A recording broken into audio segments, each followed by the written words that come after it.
This video is a replay of a live training that I did on keyword research. And in it, I show you the methodology behind selecting the best keywords for your website. To accompany this video, I'd like to share with you my free keyword research template that I talk about in this video. To learn how you can get it for free, go to mysiteranked.com/kit, and you'll also find some of my other do-it-yourself SEO resources. Thanks everyone for joining me today. Today I'm going to talk about how to choose the best keywords for search engine optimization. So in this training, I'm going to focus primarily on Google. I'm going to focus primarily on small businesses. And I will kind of preface that most of my clients are kind of service-based businesses with brick and mortar locations, but I've tried to include some examples for, an online business or businesses that don't have physical locations. And then, if you guys would, type your questions into the chat as they pop up, but I'm going to try to cover quite a bit of material, and I'm going to try to be cognizant of you guys' time. So I think I've done a pretty good job at covering all the potential questions. But if you still have some at the end, we'll take as much time as everyone needs. Then at the end, you guys can just turn on your camera, turn on your mics, and we'll have kind of an open discussion. So first off, let's talk about what a keyword is. So a keyword is simply the words or phrases that someone is searching for on Google, as in, they literally type something like landscaping companies in Springfield. So in this example, this entire phrase here would be considered a keyword. Now, keywords can be used on other search engines and also can be used on other platforms like Amazon or YouTube. But for this training, I'm only going to specifically talk about Google. Why keywords are important for SEO is because, first and foremost, it's important to know what your customers or potential customers are actually searching for online. You want to select keywords because you ultimately want to have something to benchmark against. What is the goal of your website? What do you want it to show up for? And then ultimately, you'll use these keywords on your website. And that's what most people, would consider the optimization process. So today I'm going to teach you guys the methodology behind choosing the best keywords for your website. I'm not, however, going to get into how to optimize your website with them. That's actually going to be next week's class, where basically we'll take all this information and I'll literally show you exactly how to use keywords on your site in the best manner. So the process of selecting these keywords is known as keyword research. And what that is it's simply discovering which words or phrases people are searching for the most related to your services or products, and then determining which will be the most profitable to rank for. So, hang on, I think that slide was supposed to go somewhere else. So, understanding the role that keywords play on your website. So in general, you're going to want to select one main keyword that you want your entire website to show up for. But then there's additional keywords that you can use on your site, and I'll show you how that you'd still love to rank for, but perhaps don't get searched for as often or aren't quite as important. And so the real takeaway I want you to get here when you're thinking about keywords is that your website can rank for, one big keyword, but it can also rank for multiple keywords. And the way you do this is by selecting a different keyword for each page and blog post on your site. So for an example, this is kind of your typical, website structure. Obviously there's probably going to be some additional pages, that are more so similar to the about or the contact page. But you've got your home page, you've got pages for products or services, you've likely got a blog, and then you've got your about and contact page. So here's how you can really think about keywords. This is just an example. I'm going to kind of use a lawyer as an example throughout the training today. But in this example, my home page would be optimized for our main keyword, which would be, in this case, Lawyers Minneapolis. And then my service pages related to the different services beneath, just my overall practice, what all do I offer, would have their own keywords. So this page is related to, family law. So in this case, the keyword we are trying to optimize for is Family Lawyers Minneapolis. Our next page is related to estate planning. So that page's keyword would be Estate Planning Attorney Minneapolis. This one is about criminal attorneys. And then this last one is Business Lawyers Minneapolis. So that's how you can kind of think of your product and or service pages. Then you've got your blogs, and each of your blogs has and should have its own keyword as well. So in this case, one of the blogs might be about Minnesota laws regarding spousal support. Well, the keyword in that case is just Minnesota laws, spousal support. Here's another keyword: gross estate versus probate estate. We'd have a blog geared towards that. Who can see sealed records? And do I need a lawyer to start a business? You can kind of see these correlate with our services. Our about page is simply optimized for our brand name. And then our contact page is optimized for just kind of a different variation of our main keyword, which in this case is law firm in Minneapolis, Minnesota. So again, our homepage is optimized for our main target keyword. That's the one big keyword that we want our entire site to show up for. That's what you should gear your homepage toward. Then all the additional pages or blog posts on your site, the keyword you're optimizing for is known as your focus keyword. Now, it's kind of semantics when you say main target keyword versus focus keyword. Really, it's the same thing. But what I want to get across to you is the reason I call the homepage keyword the main target keyword is because your homepage is essentially going to be the page that you want to rank for your main keyword. So the key takeaway here is to never choose the exact keyword for more than one page or blog on your site. You always want to choose a different keyword for each page and or blog post. And so what that means is if you are trying to rank for multiple keywords and you want your website to show up for, a number of keywords, it's probably going to mean that you might need to create a new page or several blogs to rank for those. And that's really, I think, probably the biggest takeaway here is if you look at the websites in your industry, if you look at your highest ranking competitors, the websites that rank really well generally have a lot of content. They generally have a lot of pages. So how you can think about this is, obviously there's the main target keyword you want to rank for, but then all the additional keywords you want to rank for, you should consider having an additional page or creating a blog post specifically for that.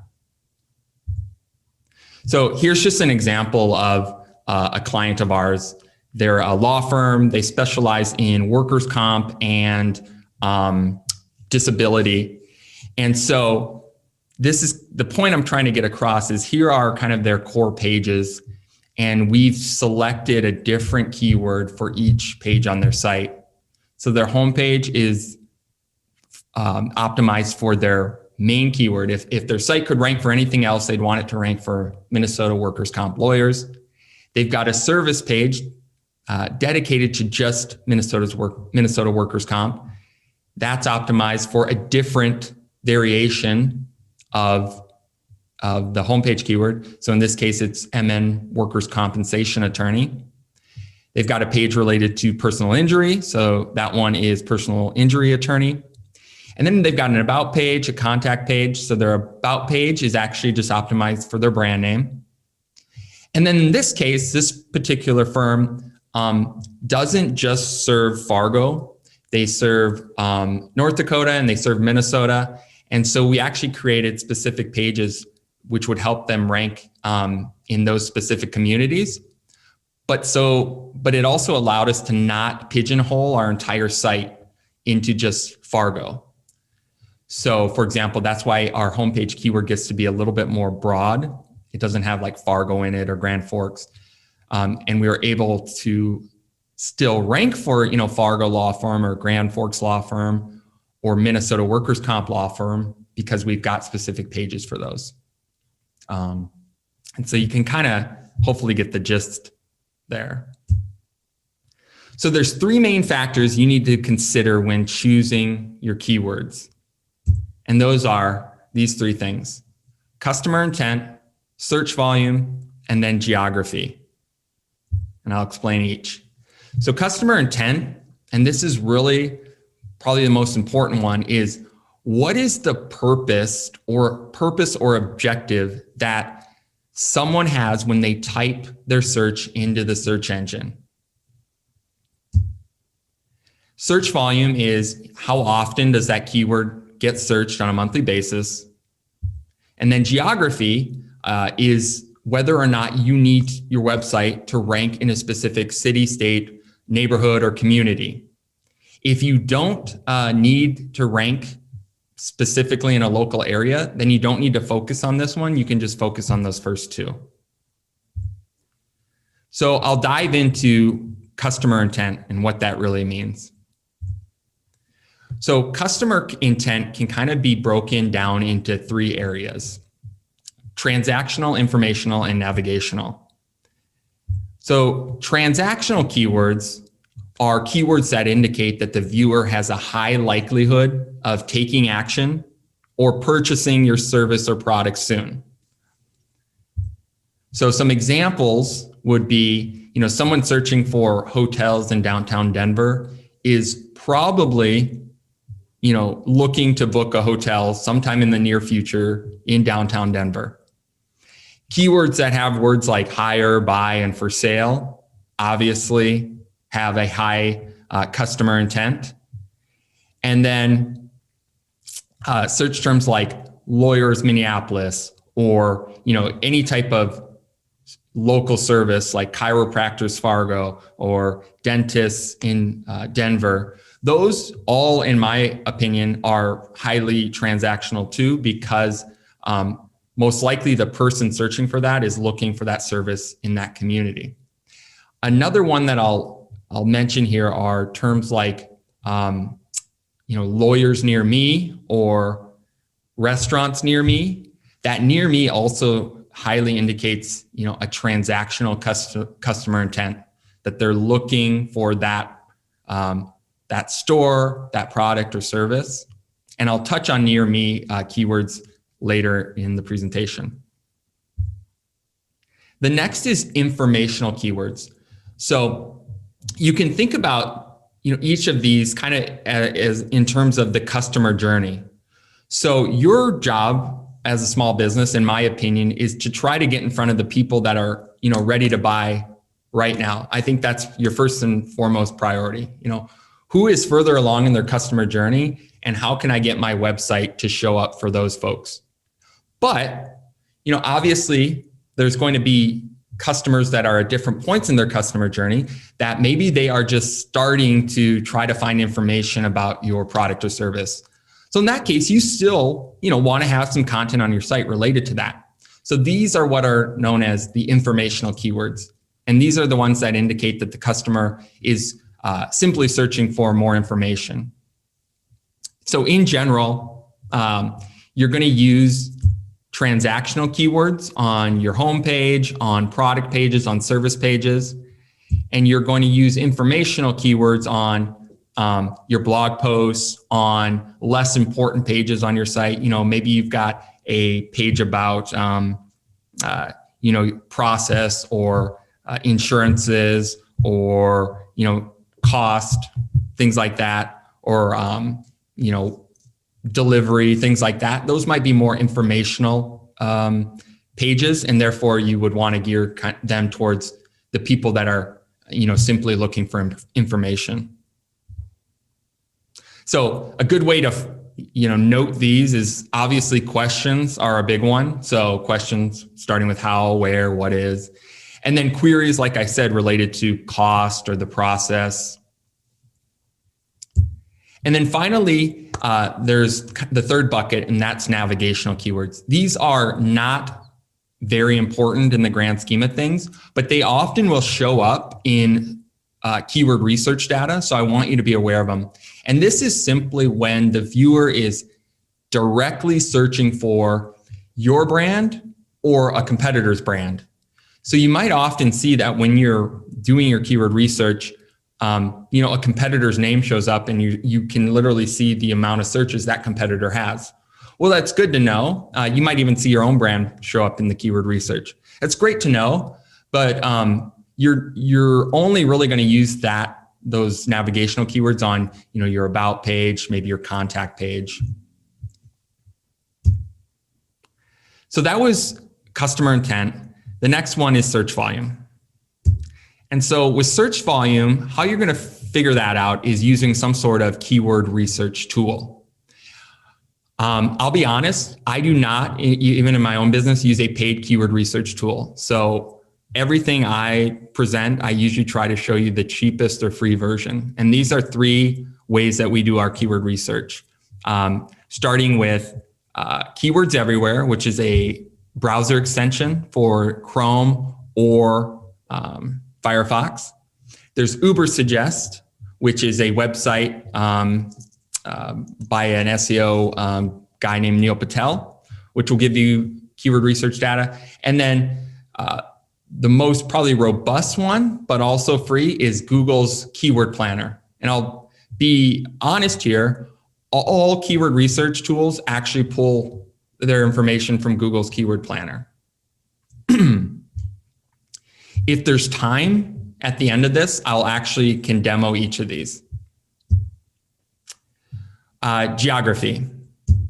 So geography, obviously, if you are needing to rank locally, you would want to add the name of your city, state, neighborhood, or the area that you're trying to rank in to the end or the beginning of your keyword. So in this example, an estate planning attorney in Minneapolis would simply add Minneapolis to the end of the keyword that they're trying to rank for. So I wanted to quickly, because I think actually that slide actually got out of place, but I wanted to just quickly touch on, where did it go? What these 2 things look like. So I'm going to move these down real quick. So like I said, if there's time, I will show you how these tools work. But I'll quickly show you a screenshot. So this is Ubersuggest. It's just a website, and I can get you the link.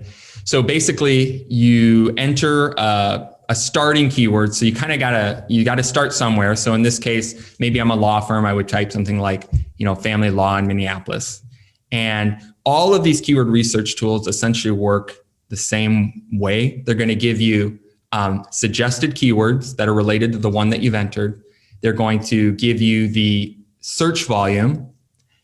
And something to note is that the search volume they give you is going to be the national search volume. I'll touch on that more in a sec. They're going to give you the CPC, which is your cost per click. That is if you were to run Google Ads for that keyword, that's what you would pay when somebody clicks on it. I'm not going to touch much on that in this presentation. And then usually they've got some sort of difficulty score. So Ubersuggest gives you 2 scores, a paid difficulty. So how hard would it be to get your ad showing up if you paid for it? And then an SEO difficulty, that's this SD one here. Other platforms will call this competition, but the metric is essentially the same. Anything from it's going to be on a score from 1 to 100, 100 being the hardest. Anything closer to 1 is going to be easier to rank for. So you can see over here in our SEO difficulty, everything's pretty much under 30. Oops. Under 30. That's pretty good. That means we're at the lower third of difficulty. So these particular keywords that it's giving us as suggestions would be relatively easier to rank for. Versus if they were, 65 plus, they might be more difficult. And then in Ubersuggest, it will turn the color to red, the harder it is. Then there's Google Keyword Planner. Like I said, it's essentially the same, and all of these tools pull their data from Google. You will see the difference with Google's Keyword Planner is that it's going to show you a national search volume for that keyword here, but it also allows you to select a particular area. So let's just say I want to target and see what the search volume in Minneapolis is. That it would allow me to do that. And then that's what this average monthly search column over here is. Again, there's the cost per click data and then the competition. And so again, the only difference with Google's Keyword Planner is that rather than doing 1 to 100, it does it on like a 0.01 to 1. So you can 73 would be 0.73 is going to be the same as 73 on Ubersuggest. So, all right. So now I'm going to get into how you actually choose your keywords for each of the primary pages on your site. So we'll start with your homepage. For your homepage, like I mentioned earlier, you're going to want to choose that main target keyword. So in this case, what I recommend is for your homepage, you go with the one big keyword that you want your entire website to rank for. So, most businesses can kind of think of this off the top of their head, but I'll give you a little bit more precise formula here. Go with the keyword with the highest search volume. And then if you're needing to rank locally, add your city, state, or neighborhood to that keyword. So here's what this would look like. I'm going to actually give you some real examples here. So in this example, again, it's an attorney there in Minneapolis. And this is some of the search data that we'd find in Google Keyword Planner, Ubersuggest, or in Keywords Everywhere. So we can see, we've got kind of the broad lawyer terms up here, and then they specialize in family law in this example. So in this example, we're going to say that they actually only do family law. So in that case, while the more broad search terms like lawyers, attorneys, and lawyers Minneapolis, while those get a lot of search volume, we're not going to use those because you've got to think about it this way. While that is kind of the most broad keyword and it does get the most search volume, it's not the most relevant to this particular business. If they were to just get a bunch of leads and phone calls from anybody looking for any sort of attorney, that'd probably be, a fairly big time waste. They want to make sure they're only getting calls and inquiries for family law. So in this case, we'd want to go with the one that gets the most search volume, hands down. I mean, I'm just going to keep it super simple. Just go with the one that gets the most search volume. Then, in this case, we're going to add our city that we want to rank in. So that's Minneapolis. So it's pretty simple for your homepage. I'd actually say that's probably the easiest keyword to kind of select because most often you kind of already have an idea of what you'd like to rank for. All you have to do is find the data to kind of back that up. And you might find that, let's say, you thought maybe the keyword was, family law firm. And you jump in here and you're like, oh, I didn't realize, family law just alone gets more search volume, But, and so here's I'm getting back to the near me searches. So most often when you're doing your keyword research, you're going to find searches with near me in it. And they almost always get some of the highest search volume. But you're not actually going to use the words near me in your optimization. So here's what I recommend. If the most searched term has near me after it, you're going to simply remove the near me. And so in this case, we're going to go with family lawyer. And then because we want to rank in Minneapolis, we're going to add Minneapolis to it. So kind of going back to our formula here, highest search volume plus city or state. The only caveat in this case is if it's near me, you're going to just simply remove that near me. And then you would add the city if you need it. All right. Next are your service pages. So in this case, you're a business that offers a local service. I'll talk about products after this. So for your service pages, very similar to your homepage, you're going to choose a focus keyword. Again, it's just semantics. For all your other pages, we're going to call it a focus keyword.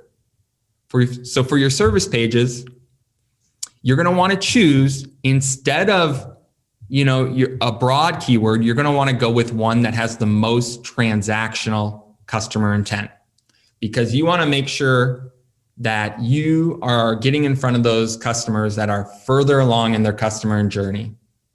Then you would just sort that by highest search volume.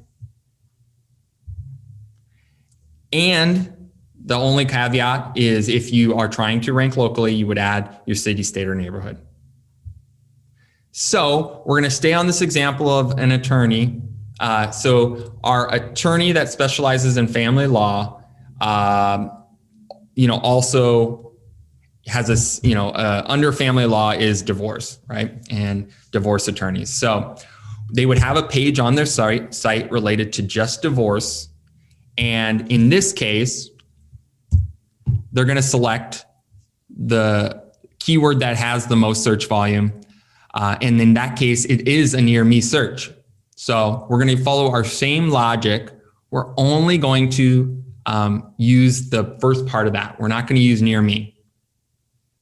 And because divorce attorney does have pretty high, transactional customer intent, I assume somebody searching for a divorce attorney is probably, in the market, right? So we take those keywords, then we got to pick one focus keyword for that page. All we're going to do is add Minneapolis to it in this case. So next to products. And obviously the difference between products is most likely there's not going to be that geographic component to it. So again, if we sell products versus services, we're going to most likely have pages for each of our products on our website, and we're going to choose one focus keyword for that page. So again, it's the same exact formula. Choose the most transactional customer intent keyword, and then you can sort by highest search volume, and most often go with the one with the highest search volume. So in this example, we're still a law-related business, but instead this business sells estate planning tools online. So people wanting to set up wills and trusts and plan for the future after they pass or a loved one pass, we offer a kit that sells that, and it's a DIY kit. So here are some keywords. Now, in this example, we're only talking about the product page. So right off the bat, I'm going to tell you that we chose estate planning online for our homepage. So we can take that off the list. That one had the most search volume, so we used it for our homepage. So with what we're left, now we're actually optimizing the page for this DIY kit. It's actually the page with all the information, with the link where you can purchase it. So again, we want to go with most transactional and then highest search volume. So in that case, Pretty easy. I'd probably go with estate planning software because it gets the most searches.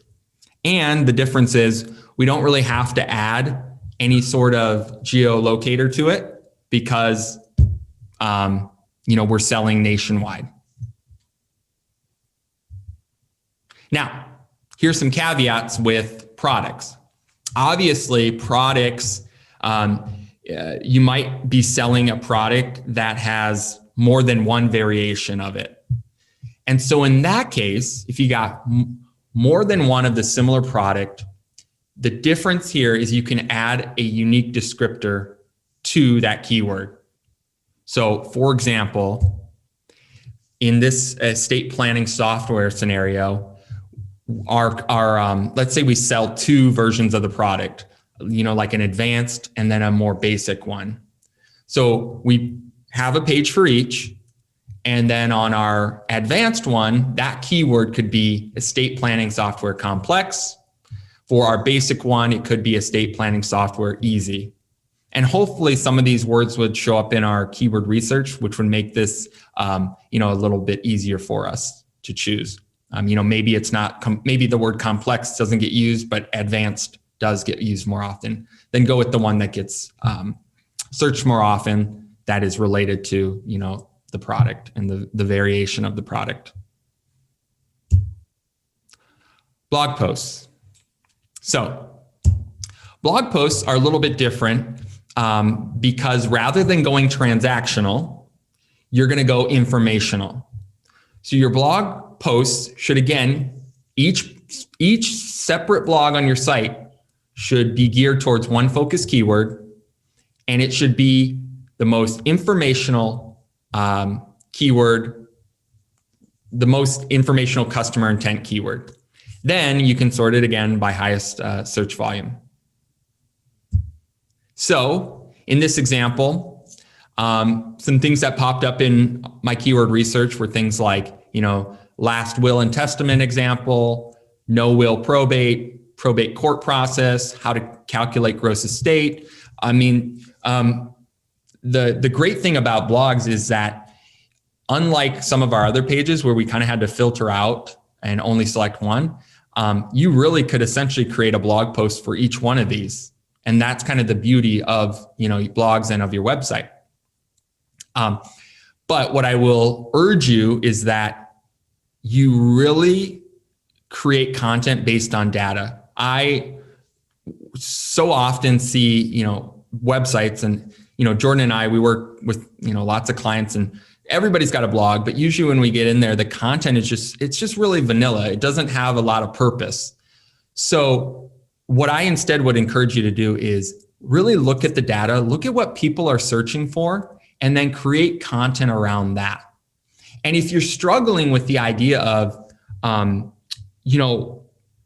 2 or more blog posts that are related to kind of the same topic, which I see a lot of as well. There might be a business that has created, we're working right now with an escape room, and they've got a lot of blogs, but they're all sort of geared towards, the same thing, like why an escape room is so great and why it makes a great date. So instead of having 3 blogs talking about that, you could combine it into one epic blog, and then you're essentially achieving that one blog is geared towards your one focused keyword. And in fact, now you've got a really probably more impactful blog that would actually rank better.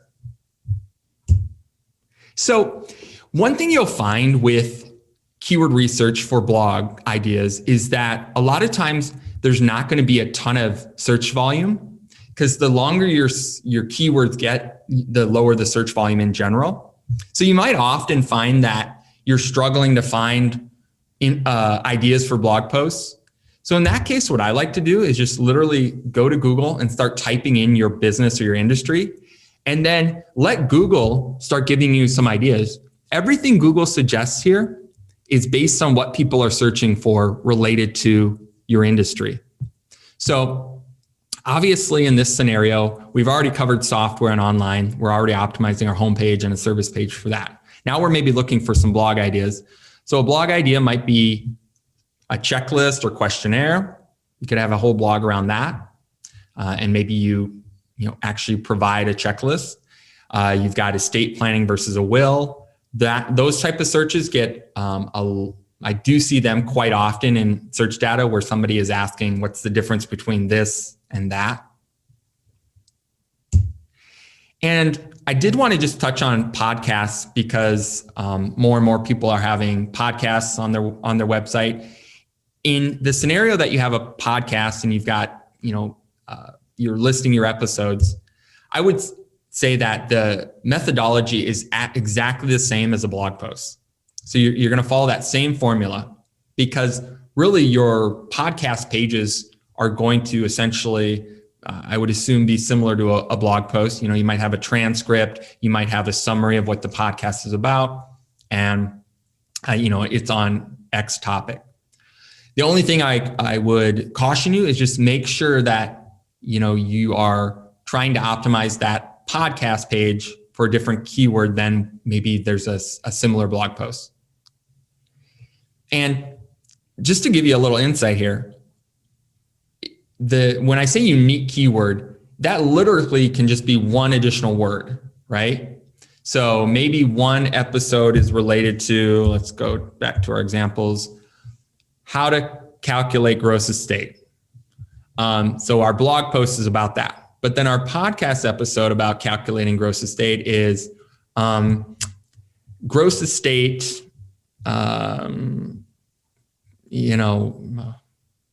calculating gross estate in Minnesota, and that's literally now it's a different keyword. You're optimizing for it differently. And that would actually be a great example because what you do during this process is now your website is starting to have all these legs, right? And they all are on similar topics, but not over optimized for the same keyword. And Google starts painting a picture of like, wow, this website's got a lot of content around estate planning, around family law, around, this. And that's how your website overall starts to increase in value and climb the rankings. So I will say, before I get into some FAQs is,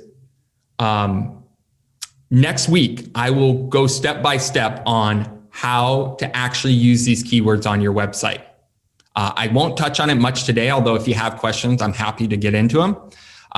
But next week, Wednesday, same time, I'll literally show you the exact formula for how to use these and how to optimize each page. So what you guys can be doing from now until then is maybe thinking about and doing some of this keyword research, and you can bring some of those questions to me. But real quick, there's two questions I get a lot of. What if you're a service or you have a physical location in a city that's maybe a smaller market, especially, in North Dakota, where a lot of us are from. Sometimes you might do the research and find that, there's just hardly any search volume for your service or your product. Well, in that case, what you'll do is just go off of the national search volume. So again, all these platforms are going to give you the overall United States search volume. So if let's say you sell bicycles and you're just like, wow, I'm not getting much data for bicycle, shop in Fargo, North Dakota. Well, then look at what ranks on a national average and go off of that, and then put your city keyword right after it. You've basically followed the exact same formula. Again, the next question, what if your blog ideas are yielding no search volume? This is probably more common than not, is that when you start doing some research for your blogs, you're gonna really kind of struggle like, man, I am just everything's showing zeros or only 10 searches. So in that case, don't worry. These things do get searched, but Google's data always seems to trend on, I would say, the low side. So I find a lot of times searches are, only giving me like 10 searches or maybe zeros. In general, what that means is there's just not enough. Google's just not able to actually see specifically how many searches for that maybe longer tail keyword. And so it's not yielding any data. So again, some ways around this is using the Google suggestions, like I just mentioned, where you start typing into the Google search, see what it yields. There's another tool called answerthepublic.com that what it does is you can basically, this is the website. It's a little weird, this homepage, but you can type something in here and it's going to give you all the questions that people search for related to that topic. So in our case, let's do estate planning.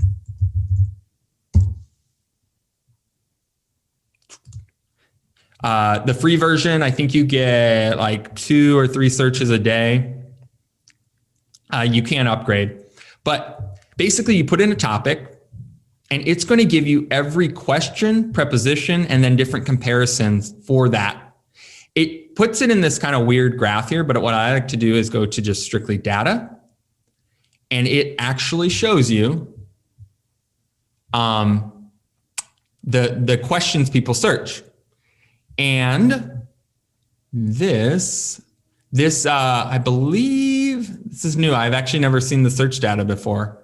So I'm not sure if that's actually coming from my tool Keywords Everywhere or if it's actually something new to this.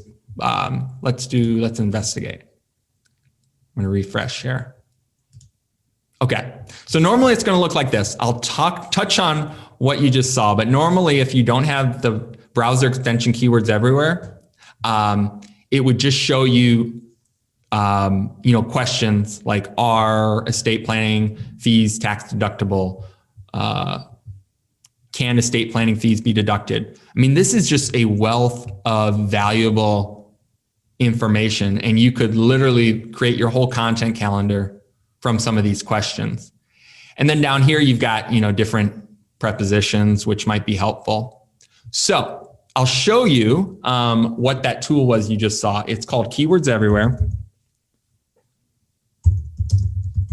And it is a browser extension for Chrome or Firefox. Here it is. And the website is keywordseverywhere.com. So once I turn that baby on, it will start showing me search data. Now, it's most used for Google searches, but it does work on some other websites like Answer the Public. It works on YouTube, and I believe it works on Amazon. So again, I'm going to refresh. And now all of a sudden, oh, come on. Where'd you go? There we go. Give it a sec. There we go. Now it's actually showing me some of this search data. So I would probably make some decisions based on ones that are actually getting, the most searches. So our estate planning fees tax deductible. That's a good one. Gets almost 100 searches a month. Let's see, what else do we got here? When to start estate planning. So that's how I recommend you tackle coming up with some of your blog ideas. The other thing is search, do a search for your industry or look at your competitors and see which of their content is ranking well.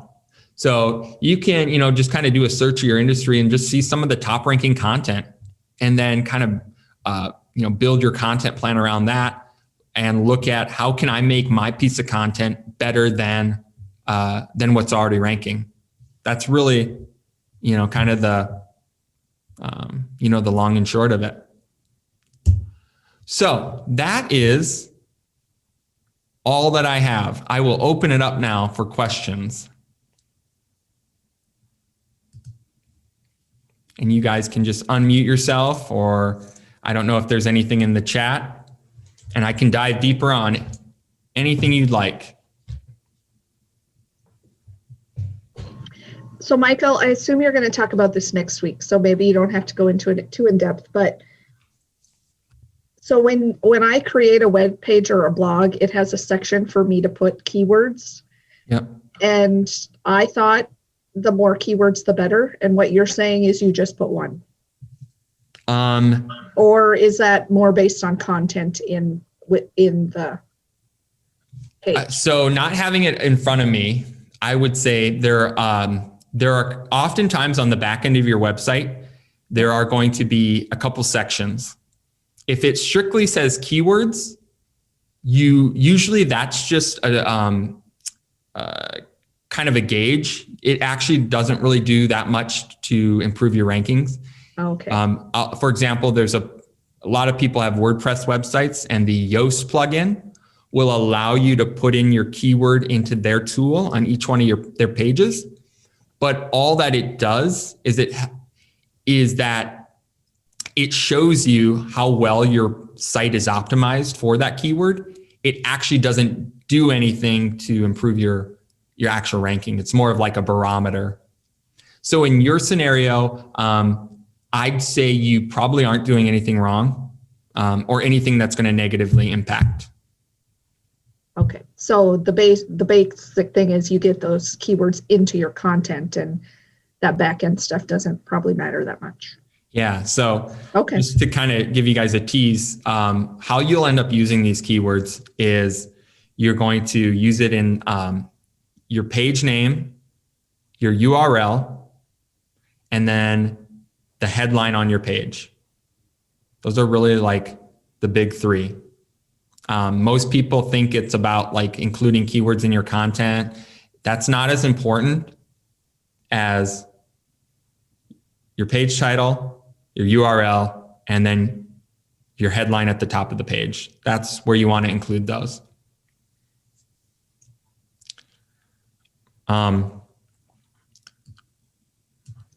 What else? Jordan, anything I didn't cover? You don't have to chime in, but if you have anything. Candace put a question in the chat. I'm not sure if you just want to ask that. Sure, I can. Yeah, I was curious if it, like, I don't really know anything here. So does the order of the words matter, or is it just the words themselves?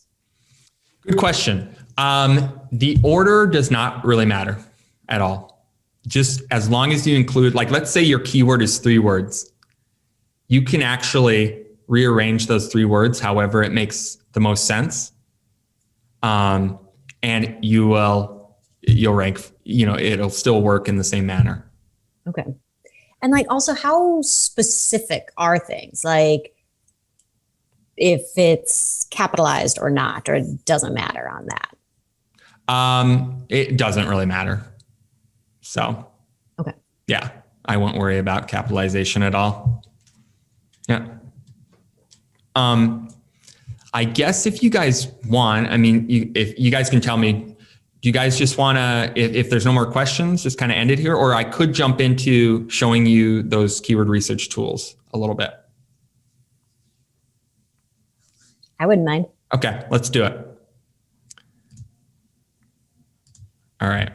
So let's start with Ubersuggest. So Ubersuggest, just Google it. But let's Google it. Because I think it's just neilpatel.com/Ubersuggest. Yeah. So it looks like this. And basically what you'll do, I will say, these are free tools, so they do have limitations.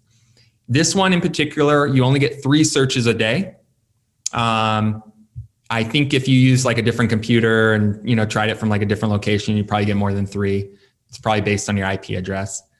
But what you do is you simply come in here.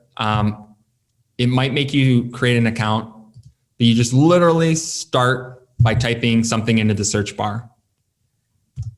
And then it is going to give you, first off, it's just going to tell you on that particular keyword what the search volume is, the difficulty level, and then the cost per click. So in this case, this search term gets 110 searches. Then scrolling down, it's going to give you those related keywords. And again, search volume, difficulty level. Scrolling down, it's going to give you some content ideas related to that. So you can see some websites, content that rank well for that keyword, and you could check that out. open it in a new tab and see, what they're doing well and how you can improve on it. You will see, again, kind of going back to, the estimated visits. The data is always going to kind of trend low for blog posts, but don't let that discourage you. The goal of your blog posts, in my opinion, is to help build the authority on your website. Obviously, you want traffic, so you still, you want blog posts that generate traffic. But if you're creating those blog posts and they ultimately serve, the services or products that you provide and expand on those, your website will improve. So the other things Ubersuggest will show are other related keywords. So there's kind of these tabs up here. So suggestions, related, questions, prepositions, and then comparisons. So there's some of that, question related material, which could help you maybe create some blog posts. I will say, this is a free tool. So sometimes the suggestions are not, like here, for example, if I'm a law firm in Minneapolis, the fact that it showed me Mankato and Duluth don't really help. But this one's a little helpful. Best family law attorney. Here we've just got family lawyer. And then I can click to view more keywords. And here's where it, really starts to get more valuable. You can really start to see more options here. And sometimes, you might have to try this a few different ways. You can see I need to upgrade if I'm going to see more than more keywords. But sometimes you might, need to put in different variations if you're kind of not getting the results you need or that are helpful. So you might have to change it up to maybe we just go with family law and see what that yields. And that's probably going to give us some more, definitely more broad terms, maybe some blog post ideas. But again, you can just strictly go this route and throw your, look at what gets searched the most and, put your city after it if you're trying to rank locally. Something to note here is, again, the search volume is going to be US national volume. So the only way around that is if you use either a paid tool or something like Google's Keyword Planner. But you usually can, I totally recommend that if you're a lawyer anywhere, you could just look at what variation of that gets searched the most on a national level. And it's going to, more likely than not translate to your local community. Maybe you're off by 20 searches and heaven forbid, one gets searched 20 more times, but you're still kind of on the right path. What I try to caution, anybody I'm teaching this to is just don't overthink it. Just pick something and roll with it. You really cannot overthink this stuff. Action will be more important than, trying to really get into the minutia of something gets searched 20 more times than the other. So that's Ubersuggest. I'll show you the keyword planner. So Google's keyword planner is a function of Google Ads. So again, you can just type in, Google keyword planner and you'll get here. I believe it's ads.google.com. And you would have to sign in or create an account. If you have a Google account, you'll be able to use it.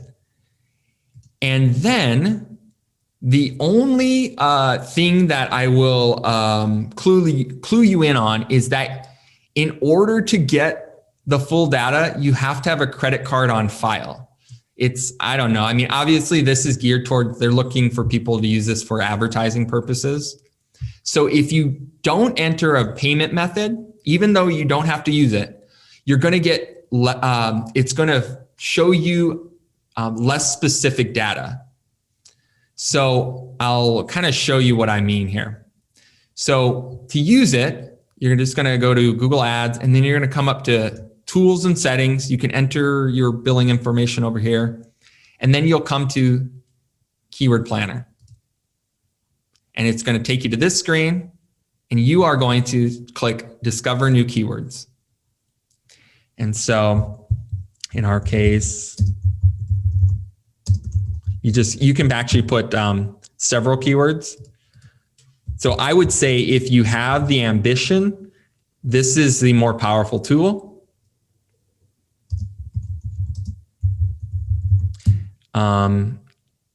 Let's see.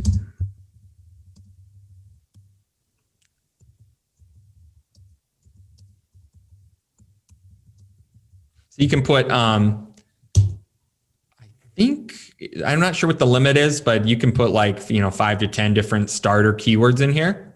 And then you just go to Get Results. And it is going to show you not only the data for the search terms you entered, but it's going to show you a bunch of keyword ideas here. Now, this definitely is more scarier than Ubersuggest probably. But it's going to give you a lot more data. And again, it's free. And there, it's not going to force you to upgrade to, get all the data. Like, so in this case, as I scroll down, you can just kind of see the amounts of options here. And so what you can do with this is you can sort by search volume. Over here, you could sort by, well, that'd probably be the, I would just probably recommend sorting by search volume, and you kind of go down the line that way. There's gonna, things are gonna show up in here that aren't relevant, but it's probably gonna give you some blog ideas. And then the one cool thing I'm gonna show you, and this is why this is probably a little bit more of a valuable tool, is you can come in here and set your geography. So right now it defaults to United States. I could come in here and type, Minneapolis, and you can do more than one area. Let's say we want to do St. Paul.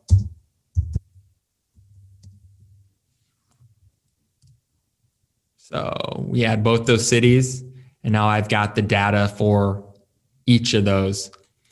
And over here, this column is still going to be national search volume. Over here is going to be the volume in that specific geographic area. So obviously, estate planning software is pretty niche. So there might not be a ton of people right in Minneapolis or St. Paul searching for it. But if I look at it, nationwide, it gets a lot more searches. Another thing what I like to do is, Candace, you'll know this, DMA. So usually when you start typing in a bigger market, like Minneapolis, it's going to show you the Nielsen DMA region. I usually go off of this. It's a lot of times it's going to be outside of where you actually need to rank. They don't need to rank up here, in Bemidji. But for me, it gives me sort of a bigger pool to play with often. And it rather than giving me a bunch of 10s, and this is a bad example, it's giving me 10s, but a lot of times it'll actually give me more search data. So I can actually use that more as a barometer. If I'm like if I'm working with a local business. So I like to use that. The search volume's obviously going to be maybe not quite as accurate, but it's going to give me a better idea of what gets searched the most down the line. I showed you keywords everywhere, but I'll just show you one more time. When you install that, what happens with keywords everywhere is that data now shows up directly in your Google home screen. So all this data on the side and then this search volume up here is coming from that Keywords Everywhere tool. So you can see Ubersuggest here gets 823,000 searches a month. Its competition is low. Its cost per click is relatively low. But over here is kind of the real value, and that's with the related keywords. people also search for, and then long tail keywords. Now, one thing to note is there is a slight cost to this. It costs $10 for 100,000 searches. I've had this for over 2 years, and I still have, let me see how many searches I have left. I literally paid the $10 and I have 70,000 searches left. And I do this for a living, and I use this probably on a daily basis. So I'll show you what I did there actually. So when you search something, you'll have these credits loaded. And again, like I said, it's $10 for 100,000. It's going to last you forever. And it's not monthly. It's just a one-time fee. And then you just upgrade as you need it. But once you do a search, it's always going to show you right beneath your search what the data is. And so that costs you 1 credit. Then down here, when you load these, it tells you, okay, there's 8 other options here it's giving me. It's going to cost me 8 credits. And so it gives you related keywords and their search volume.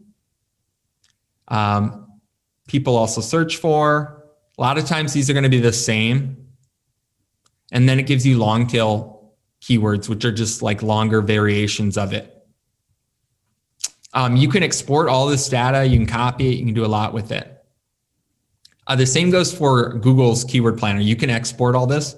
I definitely recommend it. Up here, this little download button will let you download all this into a spreadsheet. And that brings me to a point that I totally dropped the ball on, is my keyword planning tool, which you can get. It's actually available in the Facebook group. If you need it, I can't find it in there under units. I will send it to you. But this is a free tool I've put together. Jordan and I actually created this. We use it in our business. And it's similar to what I showed you in the presentation, but what you would do is you would, use one of the free tools I showed you, and this is kind of manual, but you could download their spreadsheet, but you'd kind of have to copy and paste it into here, unfortunately. But when we're doing our keyword research, this is what we use. We go through and we select, keyword ideas, and this is an example of a homepage, keywords. We plop it in here. We've got our search volume, and then we put our main target keyword over here. In this case, we did add, we add SEO difficulty, and then you've got over here that keyword intent that I talked about. So we go through here and, is it transactional? Is it informational? Have we used it or not? Then the other cool thing is we've included a tab for FAQ ideas, or a column for FAQ ideas. And so as things pop up in your keyword research, you could throw it over here into, hey, this would make like a good FAQ, or a good blog, But yeah, you guys, I think, could get a lot of value out of this. So we've got in the template, it shows homepage examples, it shows service page examples, and then just like raw data. A lot of times we'll just throw the raw data into its own tab, and we'll kind of pull from here and then place it accordingly.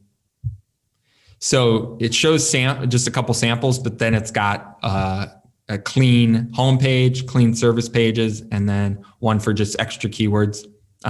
So this extra keywords tab is where, additional pages on your site or blog posts, you could kind of use this to plot out where you're going to use those. Then the only thing, for every service and page, you most likely would just want to duplicate the tab. This tab is for one, service. I would duplicate it for my second service. And it's a Google Sheet. So in order to use it, you actually have to make a copy of it by going to File, Make Copy. Where is that? File. Maybe I can't. Oh, here, make a copy. That way it'll save to your Google account and you can use it as is. Again, and to use it, unfortunately, you need to have some sort of Google account. You could download it as a spreadsheet, though, an Excel spreadsheet. That's all I have. If there's no other questions, but feel free, you've got me. No, thank you so much. This is really cool. helpful. Yeah. Good. I'm glad. Well, That's good. Sounds Thank good. you so much. Thanks. all right. See you next Have a week, good week. hopefully. Bye. See ya. Thanks for watching. If you want to be a part of these live trainings and get answers to your SEO related questions, all you have to do is join my private Facebook group.